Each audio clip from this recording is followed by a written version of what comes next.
तेज India, सच की तस्वीर। नमस्कार, आप देख रहे हैं तेज इंडिया टीवी और मैं हूं आपके साथ आरती सिंह आजाद। डालते हैं नजर आज की खास खबरों की ओर। रतलाम शहर की विंध्यवासिनी कॉलोनी में रविवार शाम नशे से हत्याकांड का खुलासा होने के बाद पुलिस ने आरोपी और उसके साथी को गिरफ्तार कर लिया है। यहां एक रेल कर्मी ने अपनी पत्नी और 2 बच्चों की हत्या कर घर के बरामदे में ही शवों को गाड़ दिया था। घटना के लगभग 2 माह बाद पुलिस को मिली सूचना के बाद शंका के आधार पर पुलिस ने आरोपी युवक से पूछताछ कर घर में खुदाई की तो पत्नी और बच्चों के कंकाल बाहर निकल आए। खुदाई में बाहर निकले शव का मेडिकल कॉलेज में आज पीएम होगा। इसके साथ ही पुलिस फिर से घर में जांच के लिए जाएगी। पुलिस के अनुसार विंध्यवासिनी कॉलोनी निवासी रेल कर्मी सोनू तलवाड़े ने पत्नी निशा और 4 साल की बेटी खुशी और 7 साल के बेटे अमन की कुल्हाड़ी मारकर हत्या कर दी और फिर घर में ही गड्ढा खोदकर तीनों के शव दफना दिए थे। हाल ही में पुलिस को शंका होने पर पुलिस ने जब इससे पूछताछ की तो पहले टाल मटोल करता रहा, लेकिन जब पुलिस ने सख्त रवैया अपनाया तो सोनू ने पूरी कहानी बयां कर दी। पुलिस ने दोपहर में प्रशासनिक अधिकारियों और फॉरेंसिक टीम की उपस्थिति में विंध्यवासिनी कॉलोनी स्थित सोनू के घर पर पहुंचकर खुदाई शुरू की तो पत्नी और बच्चों के कपड़ों के साथ कंकाल निकल आए। पुलिस ने तीनों कंकाल मेडिकल कॉलेज में पोस्टमार्टम के लिए भिजवाए हैं। पुलिस की माने तो डीएनए जांच के बाद ही इस बात का खुलासा हो सकेगा कि जो कंकाल मिले हैं वह आरोपी की पत्नी और बच्चों के ही हैं। बताया जा रहा है कि निशा से उसकी दूसरी शादी हुई थी। सोनू की रेलवे नौकरी भी पिता के स्थान पर अनुकंपा में हुई थी। वह रेलवे में गैंगमैन के पद पर पदस्थ है। पुलिस की माने तो पत्नी और दोनों बच्चों की हत्या के कारणों के संबंध में पूछताछ कर रही है। फिलहाल आरोपी हिरासत में है और मकान को भी सील कर दिया गया है। वहीं दूसरी ओर इस घटना की जानकारी मिलते ही मौके पर बड़ी संख्या में लोगों की भीड़ जमा हो गई थी, जिसे देख बड़ी संख्या में पुलिस बल तैनात करना पड़ा था। थाना डीडी नगर के अंतर्गत एक आज बहुत ही गंभीर घटनाक्रम प्रकाश में आया है। इसमें एक व्यक्ति के द्वारा अपनी पत्नी एवं 2 मासूम बच्चों की हत्या की गई है।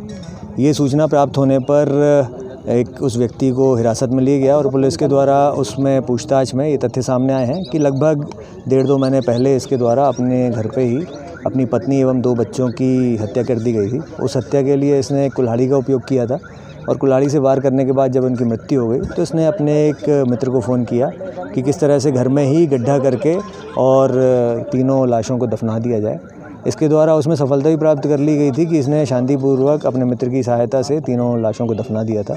और लगभग जब ये गोपनीय सूत्रों से इस तरह की सूचना प्राप्त हुई कि एक महिला एवं 2 बच्चे घर पर नहीं दिख रहे हैं काफ़ी समय से, तो फिर इस मामले की जांच पुलिस ने आज सुबह शुरू की और गहनता से जांच करते हुए लगभग 7-8 घंटे में इस मामले का खुलासा हुआ।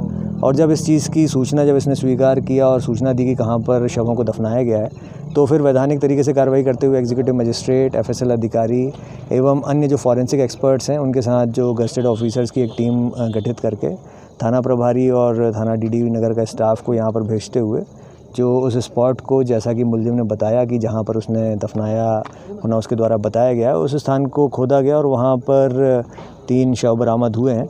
आगे इसमें पीएम रिपोर्ट्स आएंगी। पीएम की जो रिपोर्ट के बाद साथ में डीएनए एनालिसिस के बाद शिनाख्त 100% कंफर्म होगी। परंतु अभी जो शवों के पास से शवों के पहने हुए जो कपड़े समझ में आए हैं, जो अन्य चीज़ें हैं, उससे देख के लग रहा है कि ये उसी के परिवार के जो बीवी और 2 बच्चे हैं। प्रोफाइल क्या सर? प्रोफाइल क्या? आरोपी लगभग 33-34 साल का है और ये अपने आप को रेलवे में गैंगमैन होना बता रहा है। इस चीज़ की वेरिफिकेशन हम लोग कर रहे हैं। अभी उस एंगल पे पूरा वेरीफाई नहीं किया गया है, परंतु इसके द्वारा जो बताया गया है कि ये रेलवे में वजह जो इसके द्वारा बताई गई है प्रारंभिक पूछताछ में, वो पारिवारिक कलह और लगातार पिछले 5-7 माह से इनके बीच में आपसी जो कलह है और झगड़ा बढ़ जाने के कारण एक तात्कालिक घटना इसके द्वारा बताया गया है। परंतु हम लोग आसपास के लोगों से भी पूछताछ करेंगे, इनके अन्य परिवारजनों से भी पूछताछ करेंगे। ये इनके द्वारा जो बताया गया है कि ये इसकी पहले भी एक शादी हो चुकी है जिससे कि वो अलग रहने लगा है और एक मेंटेनेंस का प्रकरण भी इसका चल रहा है। मेंटेनेंस इसके द्वारा दिया जाता है। इसके आरोपी के बताए अनुसार ही ये उसकी दूसरी पत्नी है जिससे उसके 2 बच्चे हैं। दोनों बच्चों की उम्र क्या है सर? दोनों बच्चों की उम्र, एक बालक है जो 7 साल का था और एक बालिका है जो लगभग 3.5-4 साल की है। किस तारीख को हत्या की थी सर इसने? तारीख के बारे में आरोपी अभी स्पेसिफिक नहीं बता पा रहा है इन्फॉर्मेशन। उसकी हम लोग डिटेल और निकालेंगे और सारी चीज़ों से स्पेसिफिक डेट तक आएंगे। अभी वर्तमान में उसके द्वारा इतनी ही जानकारी। तेज इंडिया, सच की तस्वीर। शहर में बेतरतीब यातायात को सुधारने के लिए चौराहों पर सिग्नल शुरू करने की व्यवस्था के बाद अब लोगों को नियमों का पालन कराने के लिए पुलिस सख्ती बरतने की तैयारी में है। दरअसल सिग्नल को देखने के बाद भी वाहन चालक उन्होंने अनदेखा कर रेड लाइट पार करते नजर आ रहे हैं। फिलहाल पुलिस ने समझाइश देने का काम शुरू किया है। पुलिस की माने तो यदि समझाइश देने पर भी बात नहीं बनी तो आने वाले कुछ दिनों के बाद सिग्नल पर लगे कैमरे में नियम तोड़ने वाले वाहन चालक का नंबर देखने के बाद उसके घर पर सीधे चालान भेज दिया जाएगा। फिलहाल वाहन चालकों को नियमों का पालन कराने के लिए तीनों सिग्नल वाले चौराहे पर एक एएसआई के साथ बल तैनात किया गया है। सिग्नल के साथ ही पुलिस ने लेफ्ट टर्न पर भी डिवाइडर लगाकर यातायात को व्यवस्थित करने की कवायद शुरू कर दी है। पुलिस इस मामले में नगर निगम की मदद ले रही है जिससे कि लेफ्ट टर्न पर जगह और अधिक हो सके। क्या कुछ समझाइश दी गई है ट्रैफिक को लेकर? ये आपका तीनों जगह सिग्नल स्टार्ट हो चुके हैं, इसको लेकर हमने तीनों जगह बल लगा दिया है। यहाँ पर एक एएसआई एक आरक्षक पूरे समय रात 8 से रात को 8 तक जो है लगातार ड्यूटी करेंगे और जो भी अगर रेड लाइट जंप करते हैं तो उसको अभी तो हम पहले फर्स्ट फेज में 15 दिन तक समझाइश देंगे और उसके बाद उसमें कैमरे भी लगे हैं तो कैमरे से फिर जूम करके हम जो है उस नंबर का चालान बनाएंगे और चालान बना के उसके घर पहुँचाएंगे। ये कार्रवाई हम शुरू कर देंगे विदिन 15 दिन के अंदर।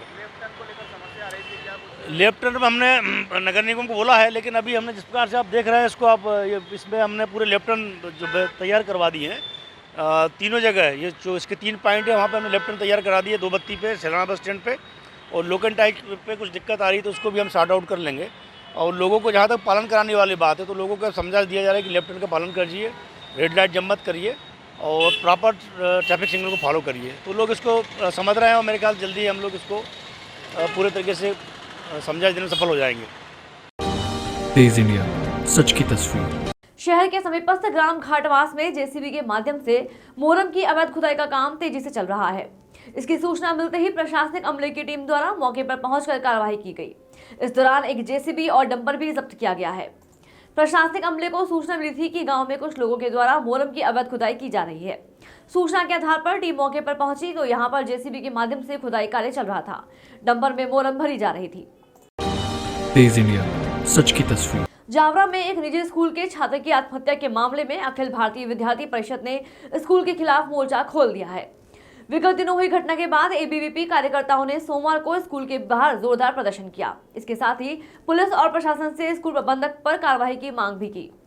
परिषद से जुड़े छात्रों की माने तो स्कूल में भारत माता की जयकारे लगाने पर रोक भी थी। इसके साथ ही यहाँ विद्यार्थियों को टॉर्चर भी किया जाता था।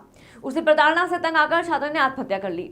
स्कूल के बाहर प्रदर्शन कर रहे छात्रों के द्वारा किसी प्रकार की घटना को अंजाम न दिया जाए, उसको लेकर एहतियात के तौर पर बड़ी संख्या में पुलिस बल भी तैनात रहा। जितेंद्र यादव नाम है, अभी नगर इकाई अध्यक्ष का दायित्व है। किस मामले को लेकर आज आप लोगों ने यहाँ पे? मामले में हमने पहले भी इस विद्यालय की बहुत सारी शिकायत आई। जो अभी वर्तमान में एक 9वीं कक्षा के छात्र ने यहाँ पे मानसिक तौर से उसको प्रताड़ित किया गया। उसने शायद उत्तर पुस्तिका में कुछ अपशब्द लिखे थे, लेकिन उसको री एग्ज़ाम के बहाने री एग्ज़ाम का उसको अल्टीमेटम दिया गया और 7 दिन के अंदर उसको मानसिक तौर पर उतना प्रताड़ित कर दिया गया कि तू परीक्षा दे के बताओ, तू फेल कर देंगे तुझे, ऐसा कुछ उसे। तो वो मानसिक तौर पर डिप्रेस्ड हुआ और उसने आत्महत्या कर ली। आज क्या अभी उसके माता पिता का जो कथन हुआ है वो पता नहीं किस दबाव के चलते उन्होंने कथन कैसा दिया है, यह अभी तक कोई स्पष्ट ना कोई जांच हुई है ना कुछ हुई है। पर मैं ये चाहता हूँ कि इस विद्यालय पे तथाकथित जो भी गतिविधियाँ चल रही, धर्मांतरण, लव जिहाद और तिलक लगा के आने पर प्रतिबंध, हाथ में कला धागा बांध के आने पर प्रतिबंध, इन जो ये जो समस्या है इस विद्यालय के द्वारा यहाँ पे कम्युनिस्ट विचारधारा का बढ़ावा दिया जा रहा है, इस पर रोक लगे और इनकी कट्टरता से निष्पक्ष जाँच हो और यदि विद्यालय परिवार इसमें दोषी पाया जाता है तो उसके विरुद्ध कड़ी कार्रवाई हो और विद्यालय की मान्यता निरस्त की जाए। क्योंकि देश विरोधी ताकतों को हम इस जावरा नगर में तो क्या अभी तो भारत देश में कहीं भी नहीं पनपने देंगे। जी, एक विप्लवदार रोड स्थित कॉन्वेंट स्कूल का एक छात्र ने विगत 4-5 दिन पहले सुसाइड किया था।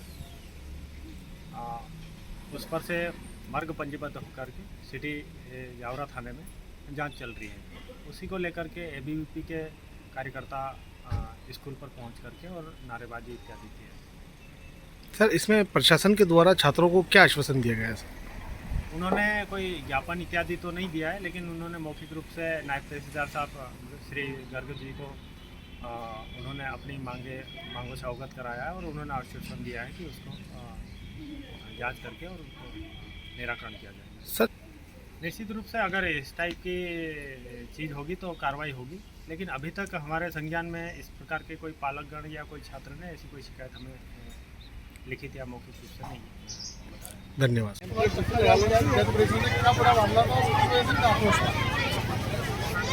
ये विगत दिनों स्टूडेंट है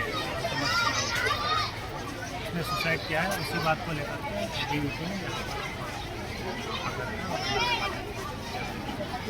कार्यकर्ताओं ने गेट को तोड़ने वोड़ने की कोशिश भी की थी।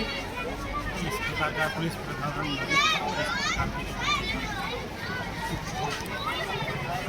हो गया सर प्रशासन द्वारा क्या आश्वासन दिया गया है सर छात्रों को आज? प्रशासन की तरफ से नायब तहसीलदार साहब आए थे और उनसे चर्चा हुई है और जो भी उनकी मांगे थी 4-5 उस पर से नायब तहसीलदार साहब ने आश्वासन दिया। तेज इंडिया, सच की तस्वीर। बिजली कंपनी के दफ्तर में संविदा कर्मचारियों द्वारा सोमवार को जोरदार प्रदर्शन किया गया। इस दौरान कर्मचारियों के द्वारा अपनी मांगों के संबंध में मुख्यमंत्री के नाम अधिकारी को ज्ञापन भी सौंपा गया। इसमें 2018 चुनाव के दौरान किए गए वादों को पूरा करने और उन्हें नियमित करने की मांग की गई। सुबह कार्यालय पहुंचने के बाद सभी संविदा कर्मचारी एकत्र हुए और प्रदर्शन शुरू कर दिया। इस दौरान विभाग का कार्य भी कुछ समय के लिए प्रभावित हुआ। कर्मचारियों की माने तो सरकार उनकी मांगों पर जल्द सुनवाई करे, अन्यथा भविष्य में उग्र आंदोलन करने को मजबूर हो जाएंगे। सरकार द्वारा वादा करने के बाद भी मांगे नहीं माने जाने से नाराज कर्मचारी कल से अनिश्चितकालीन हड़ताल की भी बात करते नजर आ रहे हैं। इसमें इनके साथ नियमित कर्मचारी भी शामिल रहेंगे। क्या जा रहा है, किस बात को लेकर प्रदर्शन किया जा रहा है? ये प्रदर्शन इसलिए किया जा रहा है कि 2013 चुनाव के मैनिफेस्टो में माननीय मुख्यमंत्री द्वारा संविदा कर्मचारियों का नियमितीकरण करने के लिए एवं आउटसोर्स कर्मचारियों का संविलियन करने के लिए अपने चुनावी मैनिफेस्टो में लिखा गया था, जो वादा आज तक नहीं निभाया गया। 6 तारीख को यूनाइटेड फोरम और अन्य संगठनों द्वारा माननीय मुख्यमंत्री के नाम एक ज्ञापन दिया गया था, जिसमें कि कार्य बहिष्कार आंदोलन किया जाना था, लेकिन ऊर्जा सचिव के आश्वासन पर वो कार्यक्रम जो है स्थगित कर दिया गया, क्योंकि इंदौर में बहुत बड़ी समिट होनी थी, तो देश का मान सम्मान उससे संबंधित था। इस कारण उसे स्थगित किया गया। 15 दिन का समय माननीय ऊर्जा सचिव द्वारा मौखिक रूप से दिया गया कि हम मुख्यमंत्री से मुलाकात करवाएंगे, लेकिन उनके द्वारा मुख्यमंत्री महोदय से कोई मुलाकात नहीं करवाई गई। तो यूनाइटेड फोरम द्वारा एक शॉर्ट नोटिस दिया गया है कि आज अगर मुख्यमंत्री से मुलाकात करवाकर सभी आउटसोर्स कर्मियों को संविलियन नहीं किया गया, संविदा कर्मचारियों को नियमित नहीं किया गया, तो कल से सभी नियमित कर्मचारी, कंपनी कैडर, संविदा कर्मचारी, आउटसोर्स कर्मचारी अनिश्चितकालीन हड़ताल करेंगे और कार्य बहिष्कार करेंगे, जिससे विद्युत व्यवस्था चरमरा जाएगी, जिसकी जवाबदारी हमारी नहीं होगी। और सभी उपभोक्ताओं गण से भी ये अपील है कि वो हमसे संपर्क न करते हुए मुख्यमंत्री कार्यालय में उक्त संबंध में संपर्क करें कि हमारी बिजली क्यों प्रभावित है। आपका नाम, आपका पद? अर्पित सक्सेना, मैं कनिष्ठ यंत्री संविदा रतलाम। फिलहाल इतना ही। खबरों में लगातार बने रहने के लिए देखते रहे तेज इंडिया टीवी। नमस्कार।